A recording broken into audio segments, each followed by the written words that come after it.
ونستغفره ونعوذ بالله من شرور أنفسنا ومن سيئات أعمالنا من يهده الله فلا مضل له ومن يضلل فلا هادي له وأشهد أن لا إله إلا الله وحده لا شريك له وأشهد أن محمدا عبده ورسوله اللهم صل وسلم وبارك عليه وعلى آله وصحبه وسلم. Tonight we were supposed to talk about manners and rights that others they have on us, but I thought of pausing for a little bit and talking about something that is the cause for people not to fulfill the rights of others, a common cause, and that is the understanding of the real value of this life. This life that we live in, that if a person will make it the goal, their life, then everything, all means of evil after that will be the case. So when a person worships none but Allah subhanahu wa ta'ala and fulfill the matters of tawheed and matters of belief, what keeps the person firm on matters of tawheed and muqtadayat tawheed, or the outcome of the tawheed, is to be obedient to Allah subhanahu wa ta'ala and to fulfill the orders of Allah and to understand the purpose of our life. What makes this firm and makes the person steadfast is the value of this life versus the hereafter. And when the hearts are attached to this life, then people would commit sins, would abuse others, would kill others. People do all these types of crimes just for the sake of this dunya when they become in a state of forgetfulness of the hereafter. So I thought I'd just a reminder to myself and others, if we look at some of the verses of the Quran, how Allah subhanahu wa ta'ala spoke about the Quran, about this life, about this al-hayat al-dunya. And as Al-Hasan al-Basri rahimahullah ta'ala, he said that I looked into the Quran and I didn't find Allah subhanahu wa ta'ala praising this dunya whatsoever. There's nothing in the Quran to praise this life. So the point which is true, but this dunya is very important. This is the passage to the hereafter. This is the passage to the everlasting joy. So when we see in the Quran that this dunya, this life is not being praised, is the life of forgetfulness. It's the life of sins. It's the life of being away from the orders of Allah. But the life that is full of the obedience of Allah, that a person would do what Allah subhanahu wa ta'ala is pleased with and they do not commit sins, this is a beautiful one, right? And Allah subhanahu wa ta'ala says in the Quran, من عمل صالحا من ذكر أو أنثى وهو مؤمن فلنحيينه حياة طيبة ولنجزينهم أجرهم بأحسن الذي كانوا يعملون. That whoever do righteous good deeds, from male or female, He would give them a goodly life. فلنحيينه حياة طيبة. Would give them a goodly life, a pure life. And we will reward them the best of the rewards in the hereafter. So there's a goodly life on the face of earth. It's not a miserable one, it's a goodly one. If a person would do the righteous good deeds. So sins and bad deeds are the reason or the means for all forms of misery in this life and in the hereafter. And the good deeds is the means to have a good life in this life and in the hereafter. For example, if we start from Surah Al-Baqarah, right, and the ayah, Allah subhanahu wa ta'ala, when He talked about Bani Israel in a big portion of the surah, and how they committed these crimes and killed prophets and so on, the reason for all of this, Allah subhanahu wa ta'ala said, أُولَٰئِكَ الَّذِينَ اشْتَرَوُا الْحَيَاةَ الدُّنْيَا بِالْآخِرَةِ فَلَا يُخَفَّفُ عَنْهُمُ الْعَذَابُ وَلَا هُمْ يُنصَرُونَ. These are the people, those who purchased this life in return of the hereafter. So it's like a trade. So they purchase this life in return of the hereafter. They give up the hereafter, give away the hereafter for this temporary life in this world. So as a result of that, no punishment for them will be relieved, meaning the punishment will be severe for them. Why? Because this is what they intended to do. They didn't care about the hereafter. They even said, قَالُوا لَن تَمَسَّنَا النَّارُ إِلَّا أَيَّامًا مَعْدُودًا. They said the hellfire will not touch us except for a few days. This is what they said. Right? So as a result of that, Allah subhanahu wa ta'ala punished them in the hereafter. When we look into the life of the Sahaba radiallahu anhum, how they excelled and they spread the deen of Allah and they were superior on the land. But when you look into their hearts, when you look into their actions, this life, they did not care about it too much.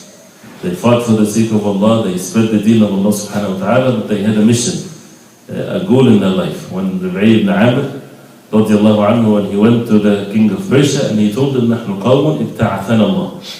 We are people that Allah subhanahu wa ta'ala sent us. He has a mission in this life. They're not here for their own personal glory, not for their own interest or national interest or whatever interest, right? They are sent by Allah subhanahu wa ta'ala for what reason? لنخرج العباد من عبادة العباد إلى عبادة رب العباد. To get the people out from the worship of the creation of Allah to worship Allah subhanahu wa ta'ala alone. And ومن جور الأديان إلى عدل الإسلام. And from the injustices of the religions and the ways of life to the justice of the deen of Islam. And ومن ضيق الدنيا إلى سعة الدنيا والآخرة. And from the tightness of this dunya to the spaciousness of this life and the hereafter. So those who live this life attached to other than Allah subhanahu wa ta'ala, their life is tight. Like someone is things is tight on him. He cannot breathe well. But the one that he receives the orders and his worship and his life and his happiness and everything is only from Allah subhanahu wa ta'ala, this is the real freedom and this is the real spaciousness in one's life. And Allah subhanahu wa ta'ala gave the example, ضرب الله مثلا رجلا فيه شركاء متشاكسون وَرَجُلًا سَلَمًا لِرَجُلٍ هَلْ يَسْتَوِيَانِ مَثَلًا. That Allah subhanahu wa ta'ala gave the example that, and then Alhamdulillah, right? But Alhamdulillah, if you hear this example, if you hear this parable, you will be pleased. Because as human beings, you would find it that it's very clear example. And you would definitely choose to be on a particular one, unless the shaitan whispers otherwise. Which means the example of someone that has shuraka mutashakisun, a slave that is owned by disputed owners. They hate each other and they are against each other and they all own him. Or, because this is another form of slavery, nowadays some of the work environment is like slavery really, right? So a person is working for many owners, right, of companies at the same time and they're all against each other. And each one of them is ordering him to do something opposite than the other is. And if he does not obey the order of one, he will be angry with him, and the second will be angry with him, so they'll all be angry with him, right? And he cannot fulfill the orders of all of them. None of them, not even one. Because if he pleases one, the other one owns him too, right? So he would never please any of them, and his life would definitely be so, imagine the stress of that person. He would lose his life. He will be punished. He will be tortured. Right? And the other example, وَرَجُلًا سَلَمًا لِرَجُلٍ. And a man, he only gets his order from one and he is in peace with him. He cares for him, he helps him out, and he respects him and he honors him. Right? What is the life of this person? What is the difference between these two? It's exactly like the ones that has so many things in this life, so many variables that a person is trying to achieve, and someone, the only one that he's trying to seek the pleasure of is Allah subhanahu wa ta'ala. Definitely is the second one, right? And that's why it's always going to be misery unless a person turns to Allah subhanahu wa ta'ala. And that's why when we see again the life of the companions, didn't matter if they were normal people or leaders or whatever.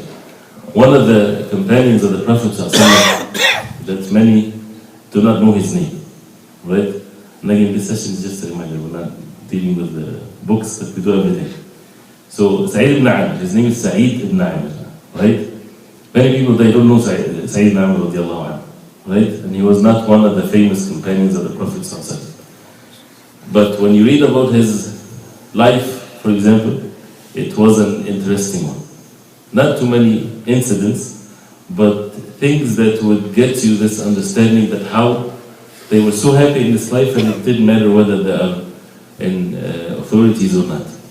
First, before we get to the point of why I mentioned Sayyid Amr, the way he embraced Islam actually was in the incident when Habib ibn Adi was captured by the people of Mecca. and they captured him and they wanted to take their revenge from him because of the Battle of Badr. He had killed some of the people of Quraysh, right? So when they found him, this was a great deal because they would give him to those who want their revenge. So they decided to kill him. They took him to Mecca and they decided to kill him, and they used to honor the Haram, the disbelievers. So they would take him outside of the Haram, the boundaries of the Haram of Mecca, to kill him outside. And they put him on a stick, right? And before they killed him, and the way they killed him is they killed him piece at a piece, cutting his body into pieces. And when I was talking this story with the children, sometimes you hear these things. It's amazing how sometimes disbelievers or deviant sects, we'll go down the subject, but how they're tortured or they're dealing with human beings in a very severe way. If they kill and that's it, I mean, that's different, but the way they kill is extremely extreme, right? Sheikh Islam Taymiyyah rahimahullah has a statement in this. He's saying, when the heart hates the most beloved to Allah subhanahu wa ta'ala, as a punishment for that heart, Allah subhanahu wa ta'ala make its hate extreme, not normal hate. For example, someone hates Abu Bakr radiallahu anhu, right? The best of this ummah after the Prophet sallallahu alaihi wasallam. As a punishment to such a heart that hates Abu Bakr radiallahu anhu, that when he hates, if he sees you and he hates you, his hate to you will be extreme. You understand what I'm saying? Because he hated the one that is not supposed to be hated, right? So when he hates in his normal life, his hate is not a normal one, right? So that's why you would find their ways when they deal with their enemies is extreme atrocities and so on, in which the people of Ahl Sunnah, Sahaba, they fought the battles, yes, but the Prophet ﷺ ordered them not to make the mathala and abuse the bodies or burn or cut pieces, or the battles was for a great cause and to make the words of Allah subhanahu wa ta'ala superior, and it's not meant for killing, right? And that's why when one of the researchers, he went into the books of history and the books of Sirah, and he got all the battles that the Prophet ﷺ fought, and at the time of the Khulafa al-Rashidin, Abu Bakr and Umar and Uthman Ali, right? All of the battles, the small and the big and everything. And he took the highest narration of the number of people killed, right? So if there's more than one opinion, how many killed, 100 or 200, he will take the 200. Something like this. And he added up all the numbers of the people died from both sides, right? Throughout this long period of time that Islam spread in it, all the way to China and all the way to Morocco and so on. It was something like 6,000 people. The whole total of those who were killed. This is in 5 minutes, can happen nowadays, right? Both sides? Both sides, right? Or actually, I don't exactly remember whether it's both sides or those who were killed by the Muslims, right, in the battles. Something like this. It was not meant for killing, but this is something that the human beings can never avoid, wars and so on. But anyway, Sa'id ibn Amr. So Sa'id ibn Amr radiallahu anhu, when they decided to cut him into pieces, and of course there's many details to this, but without getting into the details, the Khubayb ibn Adi, when they were killing him, the people of Quraysh, they went out to watch this atrocity. And among them was Sa'id ibn Amr radiallahu anhu. And he watched something that is very different than what people, if somebody that is put in such a situation, people would scream and panic and please leave me and this and that. But Sa'id ibn Amr was very calm, right? And he asked them to pray 2 rak'ah. And he prayed 2 rak'ah, people are watching. And Abu Sufyan, this was because before he was a Muslim, right, radiallahu anhu, he told them, تُحِبُّ أَنَّ مُحَمَّدًا فِي مَكَانٍ, would you love that Muhammad sallallahu alaihi wasallam is in your place and you're happy with your family, right?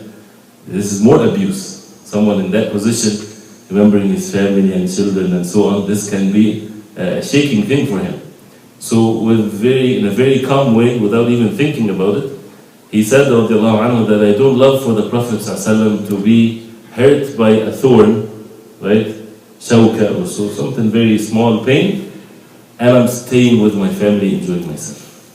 It means he would rather he died with the Prophet ﷺ not to receive the slightest pain. So of course someone watching this steadfastness, someone like a mountain in his steadfastness, right? That affected him. And after they killed him, right, Sa'id ibn Amir radiallahu anhu, that stayed in his mind, and that led him to the deen of Islam. So this was in the balance of the deeds of Habib ibn Adi, because he was the reason for him to embrace Islam, right?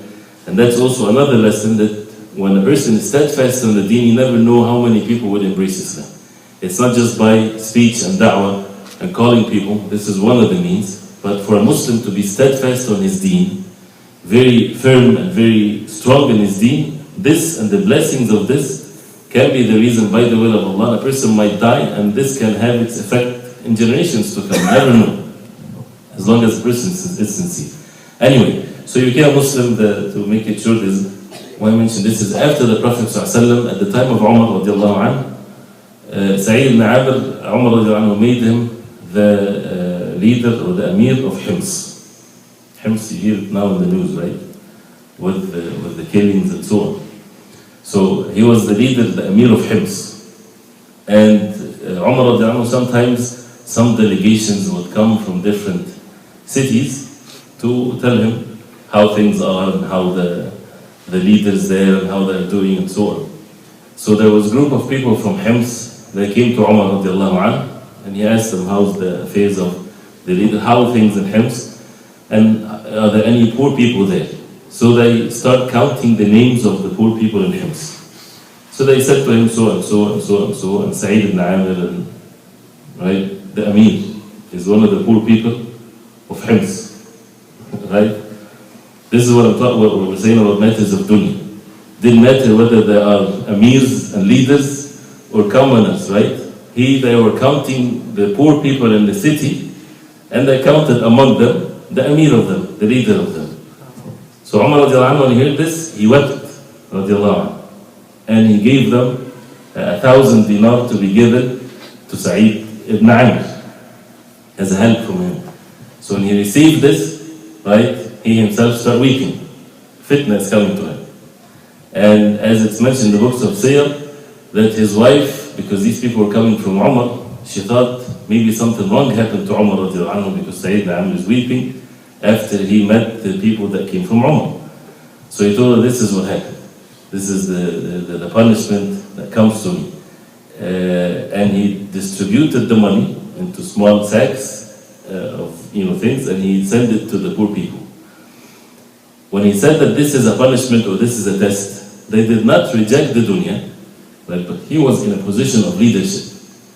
We know that Abdurrahman ibn Auf, for example, he was rich, Zubair ibn Amr was rich. If it's his own money, his own trade and things like this, no problem, right? And there was nothing wrong with them being rich and having money and saving money. Zubair ibn Amr, when he died, he had 5 million dinars, right? Because people used to keep their money with him. But when he would take their money, he would not take it as a amana or a trust, because that means that's not good for them, because if something happened to their money, he's not responsible. If you give me something to keep it in a safe, right? And I'm doing you a favor by doing this, right? That means I'm not going to use it as a safe. I'm not going to use this money, and I would save it for you. And it's not permissible for me to take from it and then return back. Somebody gave you $1,000 to keep it because he's traveling. If it happened or something like this, and you needed cash money real quick, can you take the 1,000 or something from it and pay the guy on the door, right? And then tomorrow put it back? It is not permissible, because this is amana. It's not a loan, it's amana, right? So it's a trust. So people, they didn't know where to put their money, so he was like the bank for them. Although the word bank is so contaminated, and we should not use that with someone like Zubair ibn Awam, radiallahu anhu. So, but he would refuse to take it as an amana, because that means if it's lost, he has no responsibility for it. He would take it as a loan. That means anytime they want it, they would get it in full, right? And he's responsible for it. So that's why he had a lot of money when he died, and it was given to the people. So some of them, they had money.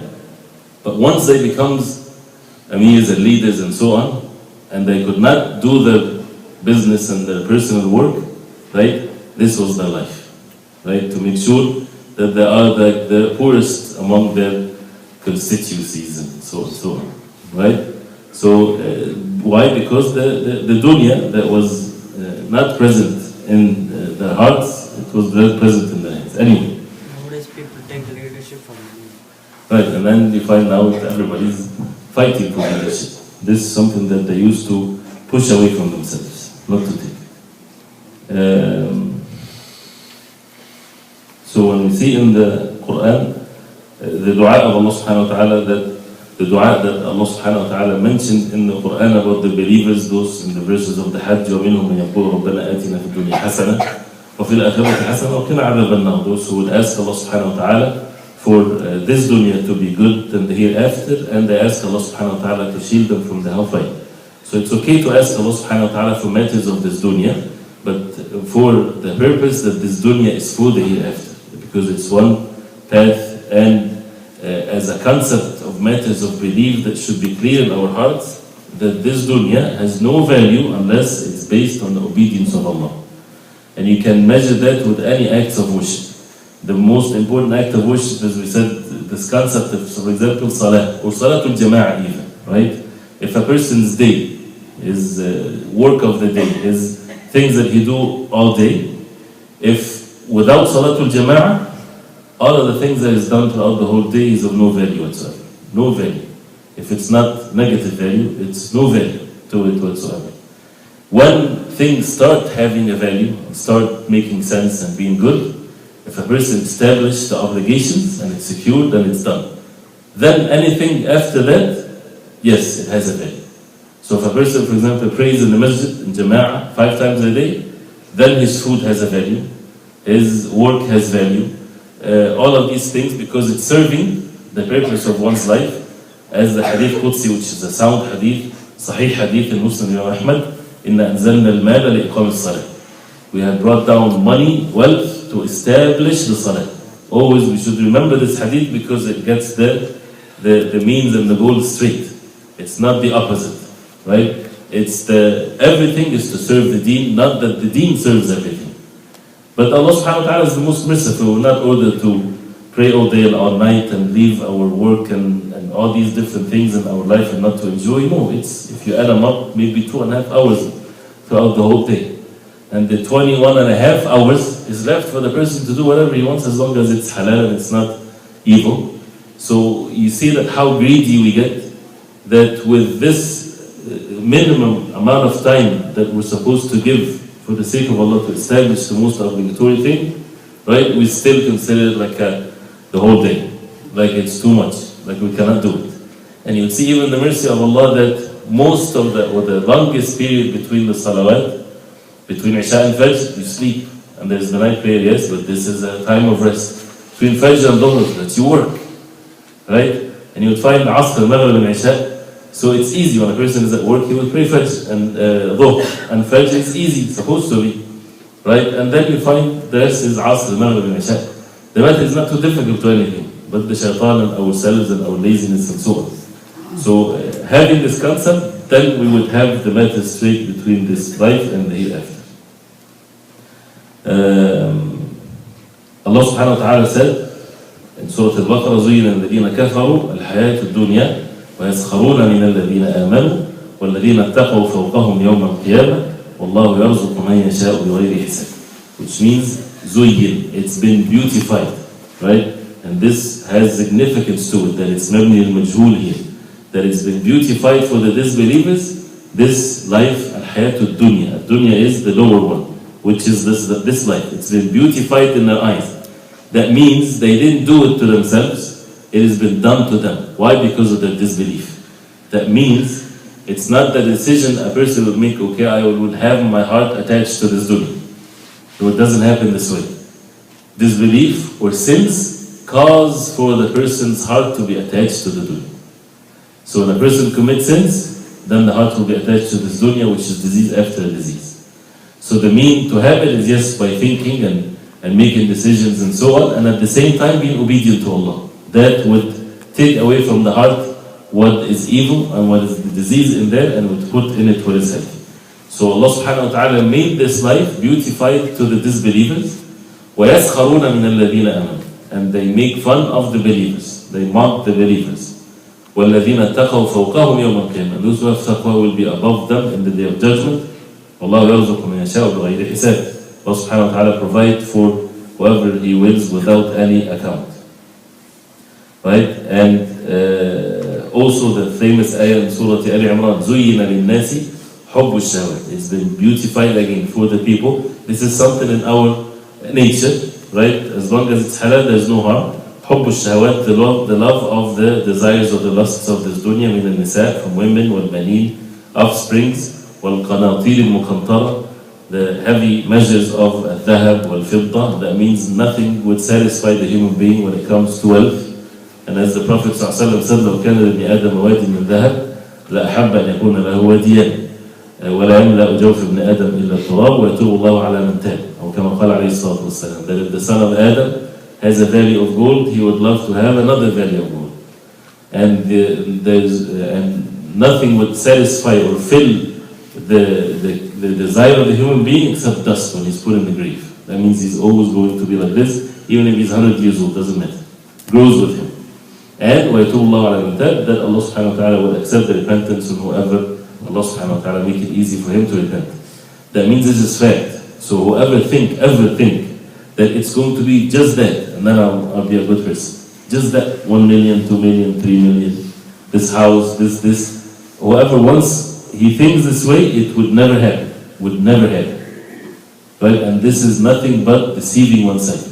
The person would say, but really I mean it, because now I can't get my life straight unless I have this done. Right? You get it done and you have something else.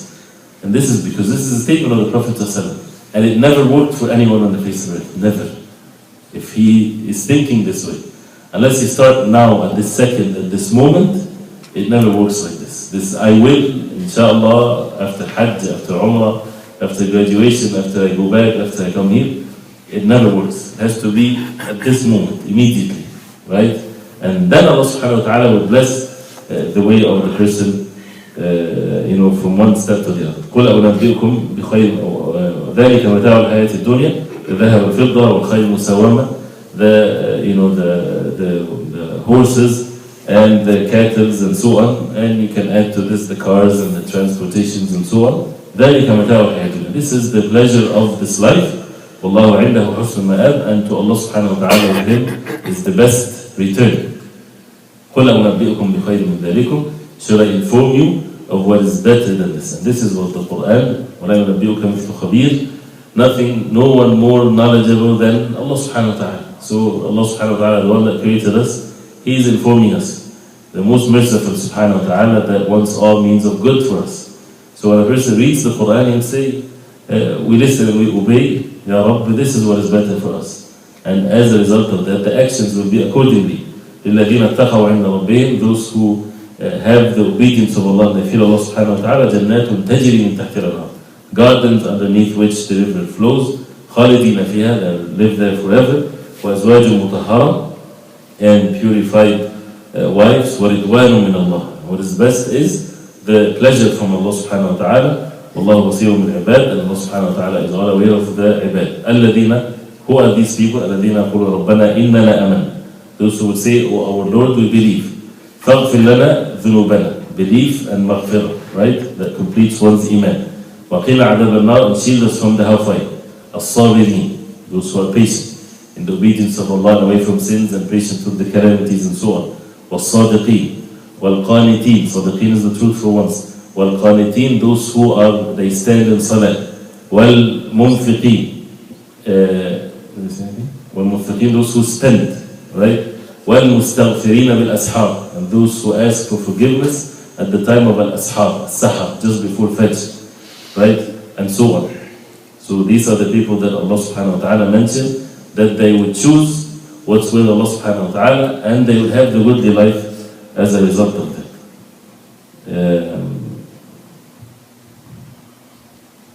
And Allah subhanahu wa ta'ala, when He talked about what the disbelievers, how they spend and they do all kinds of things, مثل ما ينفقون في هذه الحياة الدنيا كمثل ريح فيها صر أصابت حرث قوم ظلموا أنفسهم فأهلكت وما ظلمهم الله ولكن أنفسهم يظلمون. That the way of the parable of what the disbelievers, or what the disbelievers they spend in this life, it's like a wind which brings the very cold frost, right? And it destroys the harvest that people grows, right? فأهلكت destroys it. وما ظلمهم الله ولكن أنفسهم يظلمون. Allah subhanahu wa ta'ala did not commit injustice against them. It is themselves are the ones that are transgressors. So this is how they spend it. Goes away, blows away. Why? Because it's not done for the sake of Allah subhanahu wa ta'ala. As for the believers, I won't take inshallah too long, but as for the believers, Allah subhanahu wa ta'ala, when He said فَأَتَاهُمُ اللَّهُ ثَوَابَ الدُّنْيا وَحُسْنَ ثَوَابِ الْآخِرَةِ, the believers, they are the only ones, they will get good things in this life. Allah subhanahu wa ta'ala will give them the thawab of this dunya, وَحُسْنَ ثَوَابِ الْآخِرَةِ, and the best of the thawab in the hereafter. And the ayah, وَكُلُّ نَفْسٍ ذَائِقَةُ الْمَوْتِ, every soul shall taste death. وَإِنَّمَا تُوَفَّوْنَ أُجُورَكُمْ يَوْمَ الْقِيَامَةِ, and you will be given your rewards or recompense or whatever in full in the day of judgment. فَمَنْ زُحْزِحَ عَنِ النَّارِ, whoever pushed away from the hellfire, وَأُدْخِلَ الْجَنَّةِ, and entered Jannah, فَقَدْ فَازَ, he had won and successful. وَمَا الْحَيَاةُ الدُّنْيَا إِلَّا مَتَاعُ الْغُرُورِ, and this hayat of this dunya is nothing but pleasure, a deceiving one. That means, this is what Allah subhanahu wa ta'ala said, that means we tend to be deceived in this life. Having the long hope and prolonging our hope, right? That we will do this and we will do that and so on. And it's all deceiving.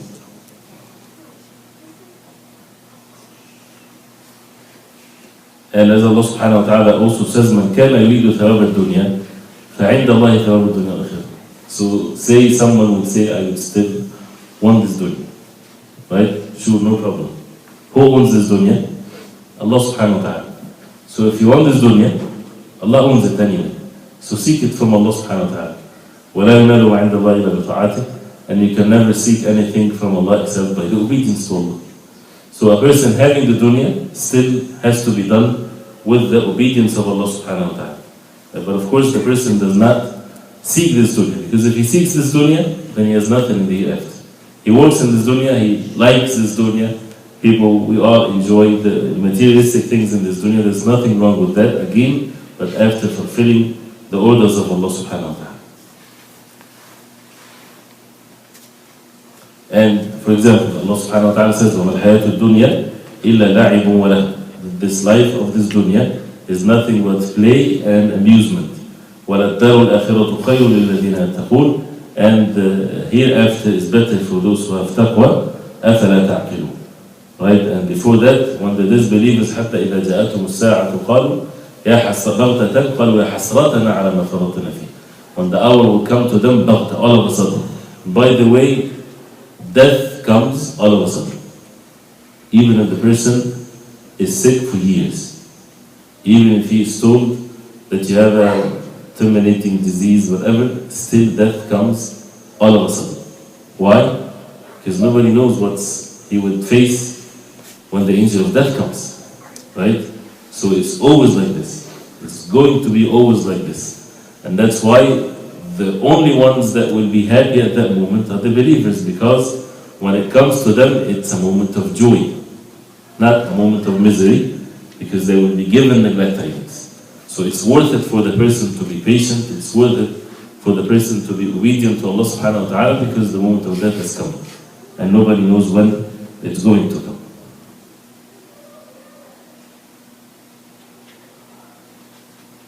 And about the disbelievers, about the people of the hellfire. Who are the people of the hellfire?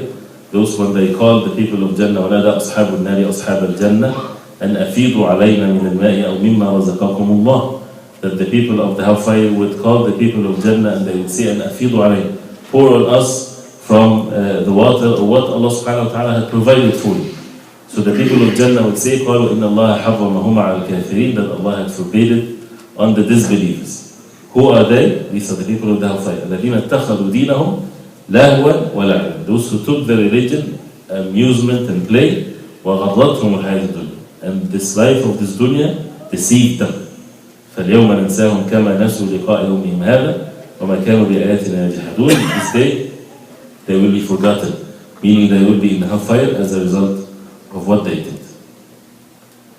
And when Allah subhanahu wa ta'ala called the believers, and this is the last verse inshallah ta'ala, when He called the believers to fight for the sake of Allah, it says, يَا أَيُّهَا الَّذِينَ آمَنُوا مَا لَكُمْ إِذَا قِيلَ لَكُمْ انفِرُوا فِي سَبِيلِ اللَّهِ ثَاقَلْتُمْ إِلَى الْأَرْضِ أَرَضِيتُمْ بِالْحَيَاةِ الدُّنْيَا مِنَ الْآخِرَةِ فَمَا مَتَاعُ الْحَيَاةِ الدُّنْيا فِي الْآخِرَةِ إِلَّا قَلِيلٌ. Or you will believe, what's the matter with you? If you are told to انفِرُوا فِي سَبِيلِ اللَّهِ, to go فِي سَبِيلِ اللَّهِ, for the sake of Allah subhanahu wa ta'ala, fighting for the sake of Allah, إِثَّاقَلْتُمْ إِلَى الْأَرْضِ. And you see the word إِثَّاقَلْتُم, very heavy, with shadda and so on. That means you become so heavy on earth. You won't move, right? And then the question that is full of condemnation. أَرَضِيتُمْ بِالْحَيَاةِ الدُّنْيَا مِنَ الْآخِرَةِ. Are you satisfied and content by this life versus the hereafter? How can a believer be like this? Are you satisfied with this life versus the hereafter? فَمَا مَتَاعُ الْحَيَاةِ الدُّنْيَا فِي الْآخِرَةِ إِلَّا قَلِيلٌ. The joy of this dunya compared to the hereafter, it's nothing but something qalil, something very small. So someone with a wise understanding and is smart, he would never choose what is so small and it's temporary and it finishes to something that is everlasting, right? And this is the type of reminder that the Quran reminds the believers when they recite it, takes them to the hereafter and makes them understand this dunya.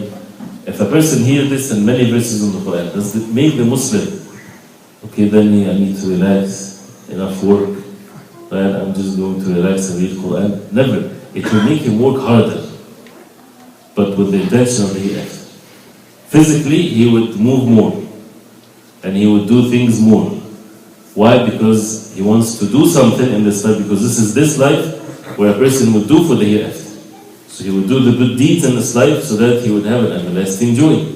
So he would establish the salah in a proper way, he would learn the deen of Islam, he would do the good deeds. And of course, for him to do that, he needs to have the means of sustenance. To be able to go to the masjid, he needs to go to Hajj and Umrah, to spend for the sake of Allah. So he would work what is halal only, of course, not what is haram. So he was very productive to others and in his society and so on, right? He would be the best person, the one to be trusted. He's not dealing with people just to please them. His goal is to please Allah subhanahu wa ta'ala alone, and he would fulfill the rights of everyone. So this is the real people on the face of earth that are the best people. Otherwise, people would have all forms of miseries in this life and hereafter. So why this is important? This is how the attitude of the believers when they deal with the rights of others. Not everything we will get in this dunya. Not even all of your rights you might not get it in this life. Yeah, a person might be, injustices might be committed against him, right? It's nice if he gets his rights in this life, but if it didn't happen, either to waste one's life in being concerned and crying about it, or what is more important is to make sure that we are fulfilling the rights of others, because that's what we will be held accountable for in the hereafter.